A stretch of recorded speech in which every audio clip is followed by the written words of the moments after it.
If you look at your life and see a graveyard of half-finished projects, a guitar in the corner, a half-coded website, a set of baking tools, and a sudden urge to learn jujitsu, you probably feel a very specific type of shame. Society has a word for you: dilettante. They tell you that you are chaotic or that you lack the grit to specialize. You feel like an imposter because you can't just pick one lane and stay in it. You might even know the phrase, jack of all trades, master of none, and you use it to beat yourself up, but you are forgetting the rest of the quote. The full quote is, a jack of all trades is a master of none, but oftentimes better than a master of one. Psychology suggests that this feeling of being scattered isn't a defect, it is a symptom of a highly adaptive nervous system. You aren't failing to specialize. You are unconsciously building a rare cognitive architecture known as the M-shaped mind. While the world tells you to focus, your brain is trying to prepare you for a future where hyper-specialization is actually a liability. Before we break down why your chaos is actually a survival strategy, let me know in the comments, where are you watching from? And if you love deep psychology like this, check out my newsletter community after watching, linked in the description. To understand why you feel this anxiety,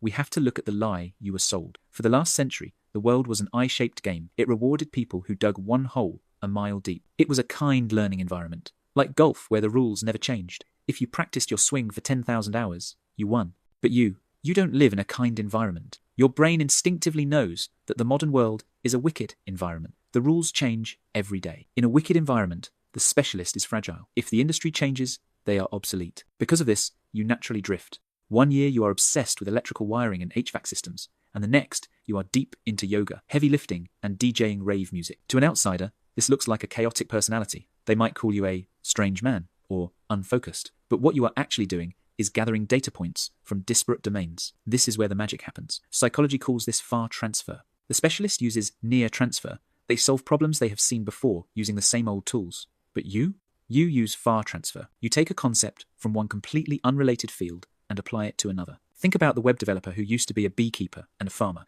On paper, those things have nothing to do with coding. But that agricultural experience allows them to understand organic systems and growth cycles in a way that a specialist coder who only stares at screens could never grasp. They aren't just writing code, they are cultivating an ecosystem. That is far transfer. That is innovation. You feel like an imposter because you aren't the best at any one thing, but you are failing to see that your value isn't in your depth, it's in your synthesis. Now, understanding that your curiosity is a superpower is a great relief, but it doesn't solve the immediate, crushing problem, the burnout and the feeling of being behind in life. You see people your age becoming senior vice presidents or lead engineers, and you feel like you're still at the starting line because you keep switching tracks. This happens because you are misunderstanding the geometry of your own potential. You aren't T-shaped general knowledge with one specialty, you are M-shaped. An M-shaped person has multiple pillars of depth connected by a bridge of curiosity. But here is the trap. You cannot build all the pillars of the M at the same time. If you try to learn data science, write a novel, and start a business all in the same month, you will collapse. The people who successfully navigate this life, the true polymaths practice